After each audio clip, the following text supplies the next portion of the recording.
when we read God's word, it helps us to, and when we meditate on it and apply it to life, not only can it make you happier, it can change your mood. You'll begin to grow over time, right, to the full potential that God has called you to grow to.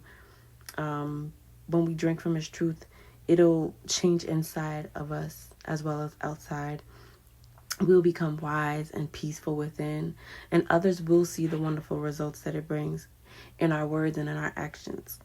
See, if we meditate on it day and night, like Psalm 1 or Joshua tells us, we'll be prosperous and successful as God has called us to be, right? We will learn to make wise decisions and get along well with others. This helps with that. Making God's word a part of our daily life won't necessarily make us rich in money, but it can. But it will also make us rich in God's eyes and in your relationship with others, which is what God wants. That's like, it will make you rich in God's eyes and in your relationship with others. It'll teach you how to sustain it. Nobody wants to be a failure. God's word will make you a success. Read it, meditate on it, apply it. Okay, how is the Bible a sword? Okay, well, it's a sword because it's living and it's powerful. It's not long and pointed like a sword, right? Like it's a Bible with words, and it's also not made out of steel. But it's a sword because it's used as what is a sword used for? It's used for an instrument for cutting, right? You use it to cut things. So a sharp word can cut deep. The Bible can cut deep. Okay, it reads you when you read it. So the sword of God's word can cut deep inside our heart.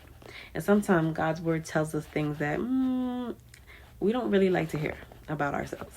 We don't. It tells us that we are sinners, and that hurts us. Almost like a sword going right through us. And sometimes a sword is used to cut things apart or separate them. So you can use it to separate things or to separate things, right? And God's word, it separates or sorts through our thoughts and feelings, showing us what's good and what's bad. And so if we're doing something God doesn't want us to do, the Bible shows us that. It shows us that we need to confess our wrong to Him, right? And it helps us to examine our deep down. I'm talking about layers. Deep down reasons for doing these things. And it leads us to cry out to God for help in learning to please Him. But we're not going to always want to hear it. And that's okay, because that's normal. But we should not stay in that state. We should actually hearing it enough and reading it enough